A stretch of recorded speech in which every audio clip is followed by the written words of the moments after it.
Assalamualaikum warahmatullahi wabarakatuh. Apa kabar semuanya? Mohon maaf karena lagi ada kerjaan yang urgent banget. Jadinya saya nggak bisa bermain sosial media maupun itu Facebook, Instagram, bahkan YouTube sekalipun. Nah, setelah semuanya sudah reda, pas saya main sosmed, tahu-tahu muncul updatean figur-figur yang lagi-lagi bikin saya susah tidur. Karena agak galauin sih ini. Perlu diambil apa enggak figur ini, saya masih bingung banget jadinya. Jadi mohon bantuannya, saran dan masukan dari teman-teman ya. Perlu PO nggak untuk figur-figur yang akan kita bahas di bawah ini? Oke, langsung saja kita masuk ke list Mang Atang yang pertama. Yang pertama, nah ini nih, ini harus saya punya nih. Cuman kayaknya agak males banget kalau untuk ikutan PO nih, yaitu SAI Figure Kamen Rider Legend. Entah kenapa, kalau saya lihat PO-an di seller-seller lain di Facebook, nggak begitu banyak orang yang kayaknya minat untuk ataupun ikutan PO untuk figur yang satu ini. Kenapa ya? Padahal ini keren loh. Warna emasnya cakep, detail dan proporsinya bagus banget untuk figur ini. Cuman, yang agak ngeganggu itu adalah di ornamen rumbai-rumbai di bagian shoulder bahunya. Berasa kayak kaku aja sih, tapi memang kalau SIF itu kalau membuat figur dengan rumbai-rumbai kayak gini, contohnya Daguva, dia memang bikinnya itu kaku, jadi bukan bener-bener yang aksesoris gitu loh. Oh ya, untuk detail dari si Kamen Rider Legend ini, saya langsung notice nih ada yang kurang di dalam figur ini. Apa itu? Nggak ada bijinya. Nah, si Legend ini cukup bikin saya galau sih. Perlu PO apa enggak nih? Seperti yang saya katakan tadi, nggak begitu banyak orang yang ikutan PO. Takutnya karena demandnya dikit, harganya bakalan mahal, bahkan menjadi figur yang langka saat dia nanti rilis di Indonesia. Karena nggak ada orang yang PO, masalahnya itu. Makanya saya bingung nih, PO apa enggak? Kalau tadinya saya lihat orang-orang pada PO, saya bakalan santai aja sih, karena bakalan banyak demandnya di Indonesia.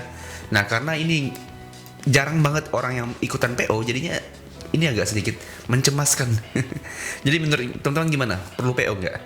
Nah, yang didapatkan di figur ini pertama ada pengganti part tangan kiri dan kanannya sebanyak 4 tipe, lalu mendapatkan Legend Red Magnum, cuman senjata pistolnya doang, cuman ini aja. Makanya malas orang-orang PO.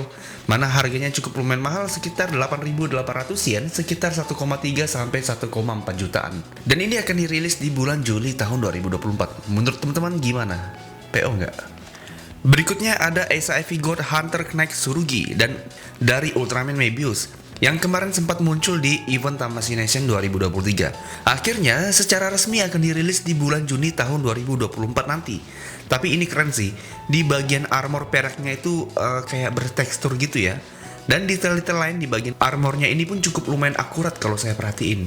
Ini keren sih untuk figurnya, warna birunya ini sesuai banget dengan yang asli. Dan yang benar-benar menonjol itu adalah di bagian dadanya yang warna silvernya itu ada teksturnya gitu loh. Nah, untuk part yang didapatkan di sini cukup lumayan banyak. Yang pertama ada tangan kiri dan kanan sebanyak 6 tipe untuk pergelangan tangannya. Lalu di bagian lengan bawah kanannya itu dapat ditukar dan ada efek Knight Suit-nya.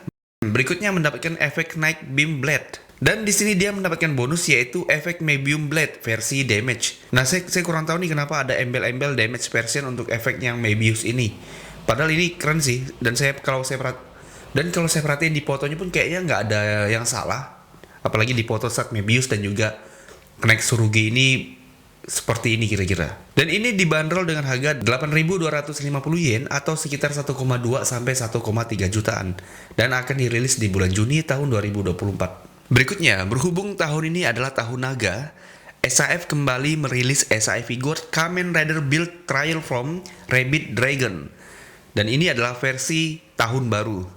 Jujur saya katakan, harga SAF Build Rabbit Dragon ini itu cukup anjlok di pasaran. Saya pernah nemuin kalau harga build ini sekitar 600.000. Saya pernah nemu harga segitu. Nah, sekarang dirilis lagi dengan harga awal PO kemarin, yaitu sekitar 9.350 yen atau sekitar 1,4 sampai 1,5 jutaan untuk figur yang sama yang sudah rilis dengan harga yang lebih murah. Gimana tuh logika bisnisnya? Dan figur ini akan dirilis di bulan Agustus tahun 2024 nanti. Dimana partnya pun kurang lebih sama seperti yang dulu, yaitu ada pengganti tangan kiri sebanyak 2 tipe, lalu pengganti tangan kanan sebanyak 5 tipe, lalu ada steam effect partnya, dan mendapatkan display stand partnya, display yang kayak ada gambar naganya gitu. Bukannya mau menghasut sih, tapi kayaknya ini lebih baik kalau teman-teman beli yang sekarang ready aja karena lebih murah.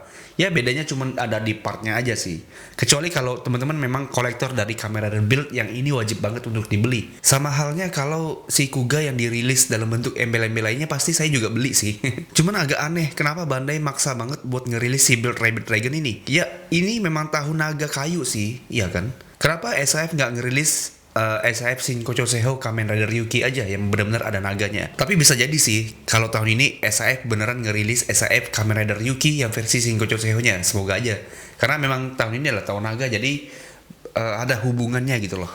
Oke, gimana menurut teman-teman? Kita lanjut. Berikutnya ada SAF figure Minato Namikaze dari Naruto 99 Edition.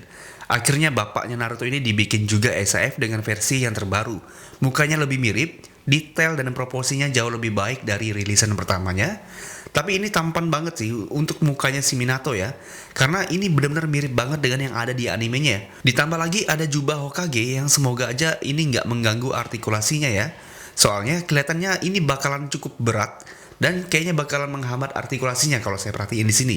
Karena memang bahan jubahnya ini bahan fiber, bukan bahan kain. Nah, yang didapatkan dalam figur ini ialah pengganti muka sebanyak 4 tipe, lalu ada part pengganti tangan kiri sebanyak 5 tipe, dan pengganti telapak tangan kanan sebanyak 4 tipe. Berikutnya mendapatkan kunai dan mendapatkan Rasengan Naruto 99 Edition. Dan harganya dibanderol dengan harga 8.250 yen atau sekitar 1,2 sampai 1,3 jutaan, dan akan dirilis di Jepang pada bulan Juli tahun 2024 nanti. Kayaknya rata-rata di Juli dan Juni ya. Oke, kita lanjut.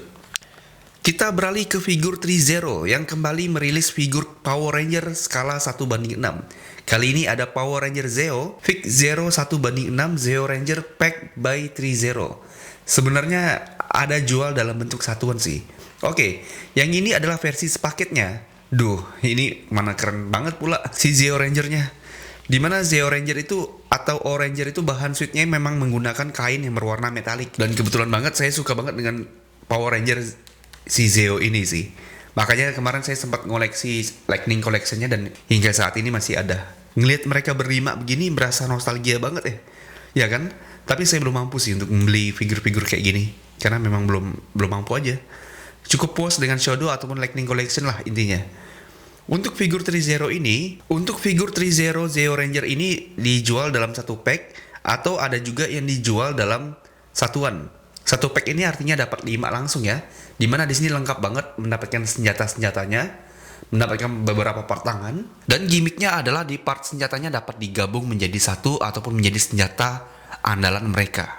Nah, untuk figur Trizero yang dijual dalam satu pak ataupun 5 figur langsung ini dibanderol dengan harga 480 USD sampai ke Indonesia mungkin 7,5 juta sampai 8 jutaan. Mungkin bisa juga sampai 9 bahkan 10 jutaan lah. Dan ini akan dirilis di Q2 ataupun kuartal 2 di tahun 2024 ini. Biasanya sekitar April ke atas gitulah. Nah, untuk harga satuannya ataupun per rangernya itu dibanderol dengan harga 99 USD dolar. Atau sekitar 1,5 sampai 2 jutaan habis-habisnya sampai ke Indonesia.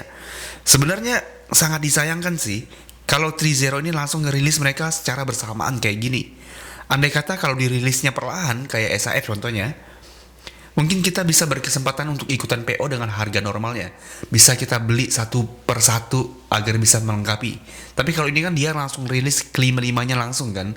Otomatis kalaupun kita beli yang satuan, harganya pasti bakalan beda-beda tuh. Karena mereka memang rilisnya itu barengan semuanya. Itu sih yang menjadi yang sangat saya sayangkan. Kalau dia sama kayak SAF mungkin bisa saya lengkapi lah. Gimana teman-teman? Apakah teman-teman ada yang sudah punya figur ini? Saya ingin tanya nih, kira-kira bagian kainnya aman nggak? Karena isunya bagian kain dari Trizero ini cukup lumayan rentan sobek ataupun ngelotok, katanya kayak gitu. Yang punya bisa komen di bawah ya. Nah, itu dia untuk figur-figur kita kali ini. Mungkin nggak begitu banyak, cuman kalau ada updatean baru saya bakal bikin Mang Atang baru. Oke, kita sudah lama nggak review figur nih. Teman-teman ada request nggak mau review figur apa? Kali aja saya punya, ataupun kali aja saya bisa membelinya buat direview. Tulis di kolom komentar ya. Dan saya lagi ngegarap novel Kuga, dimana Ini saya sempat kemarin coba just tip novel Kuga, cuma nggak ketemu. Dan saya sudah nemukan dua link di mana novel Kuga ini cukup lumayan bikin saya kaget dan nggak percaya. Makanya saya butuh beli novelnya langsung. Tapi saya akan coba bawain yang dua link ini ya, dua sumber yang berbeda. Ceritanya sama, cuman agak beda dikit. Nanti saya akan ceritain deh di video novel Kuganya. Oke, sampai sini dulu video Mang Atang kita kali ini. Kalau ada salah-salah kata, saya mohon maaf.